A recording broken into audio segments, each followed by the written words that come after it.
Hello दोस्तों, मैं हूं प्रवीर और आप देख रहे हैं टेक एंड टेक्निक्स। आज के इस वीडियो में हम एक ऐसी टॉपिक को कवर करने वाले हैं जो हमेशा से आपकी कंफ्यूजन था। जब भी आप कोई सेटअप नया खरीदते थे या तो अपग्रेड करते थे तो उस टाइम में आपके ख्याल में एक चीज हमेशा आती थी, क्या इस सेटअप में मुझे क्रॉसओवर से मेरा काम चल सकता है या तो मुझे डीएसपी लेना पड़ेगा। तो आपके ऐसी कंफ्यूजन को दूर करने के लिए आज हमने इस वीडियो को प्रिपेयर किया है, जिसमें हम जानने वाले हैं वेदर आपके लिए एक एक्टिव क्रॉसओवर अच्छा है या तो एक डीएसपी या तो आप कह सकते हैं डिजिटल सिग्नल प्रोसेसर और स्पीकर मैनेजमेंट सिस्टम। इन दोनों में से कौन सा आपके लिए बेहतर रहेगा, एक्टिव क्रॉसओवर वर्सेस डीएसपी। सो आज के इस वीडियो में हम इसको बहुत ही डिटेल में कवर करने वाले हैं। आपको एक एक्टिव क्रॉसओवर में क्या क्या फीचर्स देखने को मिलता है और एक डीएसपी या तो स्पीकर मैनेजमेंट सिस्टम में आपको क्या क्या फीचर्स देखने को मिल सकता है, और इनके जो फीचर्स है इसके बारे में ऑलरेडी हमने आपको पहले वीडियोस में बताया हुआ है। जैसे कि एक्टिव क्रॉसओवर का भी हमने सेपरेटली वीडियो बनाया हुआ है और डीएसपी का भी हमने सेपरेटली वीडियो बनाया हुआ है। उन वीडियो में हमने आपको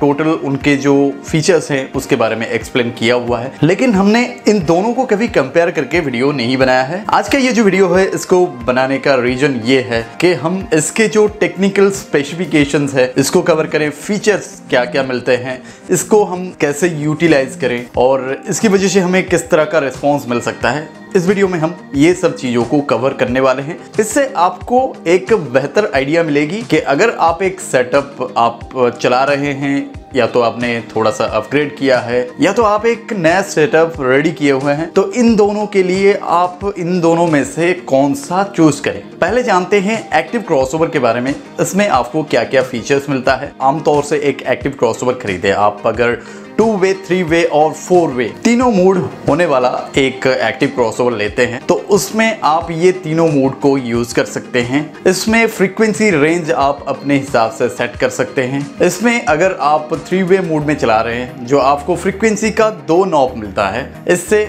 आप इन फ्रीक्वेंसीज को अलग अलग कर सकते हैं। लेकिन यहाँ पे एक ऐसी जगह है जहाँ पे आप अगर आपका जो फ्रीक्वेंसी का नॉब है उसको आगे पीछे करते हैं, अगर आप लो फ्रीक्वेंसी के लिए उसको सेट कर रहे हैं, वो आपका जो मिड फ्रीक्वेंसी है या तो मिड हाई फ्रीक्वेंसी है उसको भी अफेक्ट करता है। अगर आपने 80 हर्ट्ज में अपने लो फ्रीक्वेंसी को रखा है, 80 हर्ट्ज से ऊपर का जो फ्रीक्वेंसीज है वो आपका मिड में से आउटपुट होगा। ये मैं 3 वे के बारे में बता रहा हूँ। अगर आप 2 वे में करते हैं तो मिड हाई दोनों के ऊपर ये एप्लीकेबल होगा। और इससे क्या होगा, अगर आप वहीं पे फ्रीक्वेंसी नॉब को थोड़ा ऊपर करते हैं, लाइक आपने 100 हर्ट्ज या तो 120 हर्ट्ज तक इसको आप लेके जा रहे हैं, देन आपका मिड हाई फ्रीक्वेंसी जो है वो वहाँ पे भी ऊपर आना स्टार्ट कर देगा। जैसे आपका अगर पहले 80 हर्ट्ज से आपका मिड हाई फ्रीक्वेंसी स्टार्ट हो रही थी, वहीं पे आपका 100 हर्ट्ज से फिर चालू हो जाएगा। लेकिन एक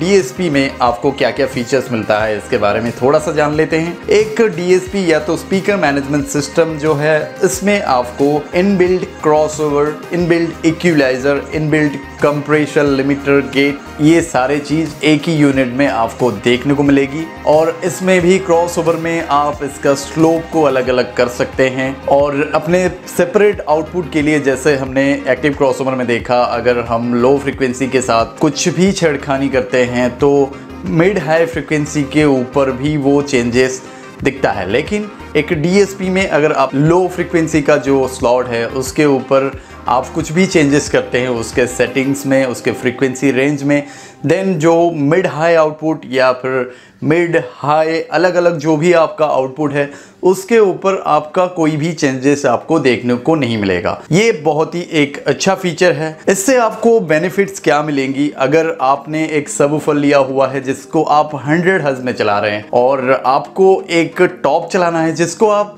70 हर्ट्ज से स्टार्ट करना चाहते हैं। क्रॉसओवर में क्या हो रहा था, अगर आप 100 हर्ट्ज तक चलाना चाहते हैं, देन अगर आप उसके बाद टॉप लगाए हुए हैं अपने मिड हाई आउटपुट में, देन वो 100 हर्ट्ज से ही रिस्पॉन्स करता है।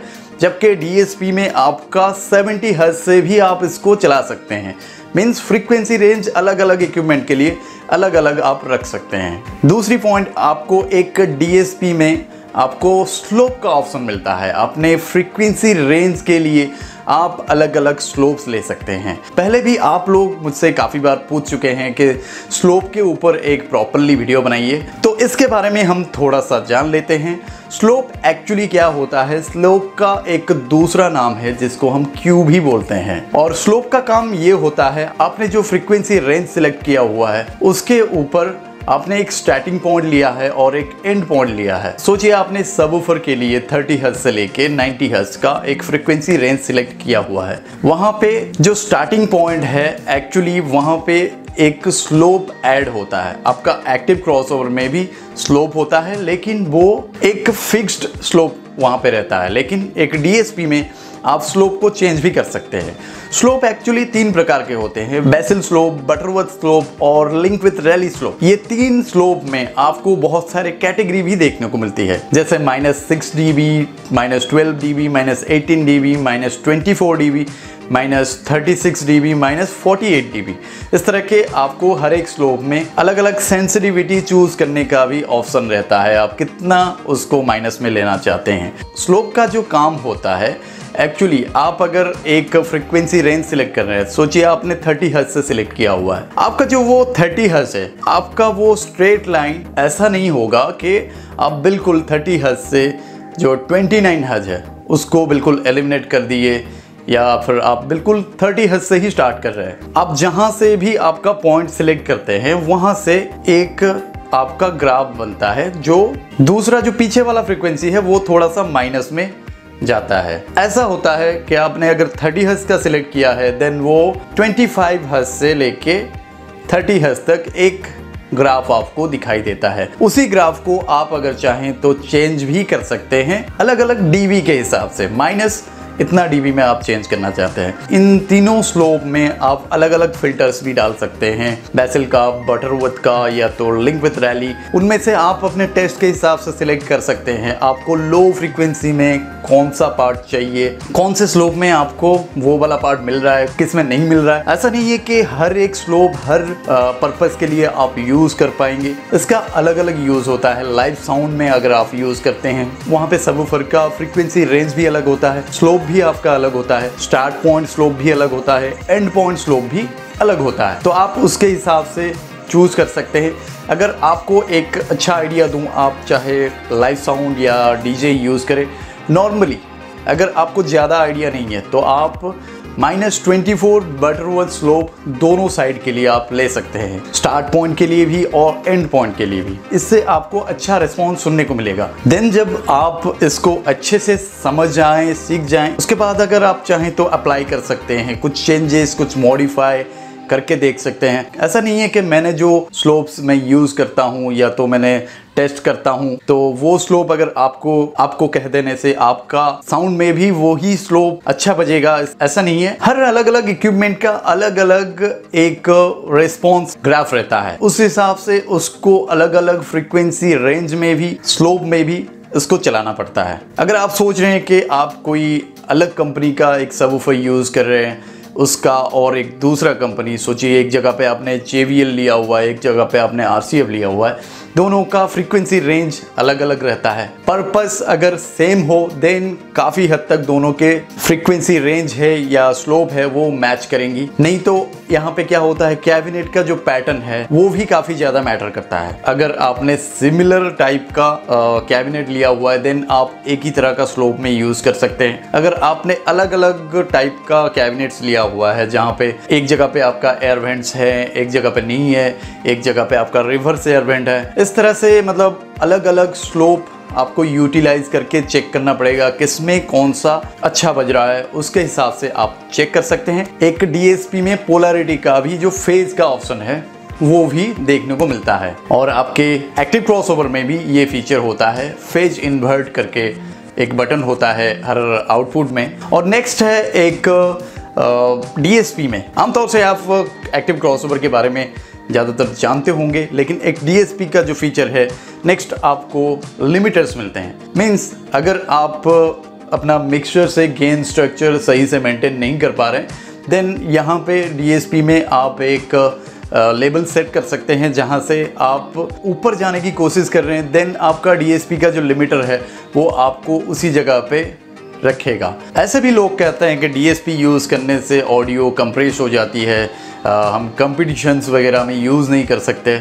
ऐसा बिल्कुल भी नहीं है, क्योंकि ये आपके यूजेस के ऊपर है। अगर आपको इसको थोड़ा सा भी लिमिटर सेटिंग को चेंज करना आता है तो बिल्कुल आप अपने कंपटीशन के हिसाब से अलग अलग पर्पस के लिए आप वहाँ पे थ्रेशोल्ड को ही आगे पीछे करके उसको चला सकते हैं। अगर आपको बिल्कुल भी आइडिया नहीं है, आप कहीं से प्रीसेट करके लाए हैं और आपको बिल्कुल भी कुछ भी आइडिया नहीं है और आप ना ही उसके साथ छेड़खानी करना चाहते हैं, उसी कंडीशन में शायद आपको ये प्रॉब्लम देखने को मिल सकता है। नेक्स्ट फीचर ये है, आपको उसमें इनबिल्ट इक्वलाइजर भी देखने को मिलता है। जैसे आप चाहे तो इनपुट में भी इक्यू कर सकते हैं, जो आपने मिक्सर से लिया हुआ है उसका इनपुट को भी और भी ज़्यादा इक्यू कर सकते हैं। और आपने जो सबवूफर, टॉप, लाइनर है, इनके लिए सप्लाई आउटपुट ले रहे हैं तो आउटपुट में भी आप अलग से इक्यू कर सकते हैं। ये एक बहुत ही अच्छा फीचर है। अगर आपको टोन में कहीं पे भी थोड़ा सा गड़बड़ लग रही है, आप डायरेक्टली मिक्सर से ना करके आप इसके अंदर से भी उसको उस पर्टिकुलर आउटपुट का भी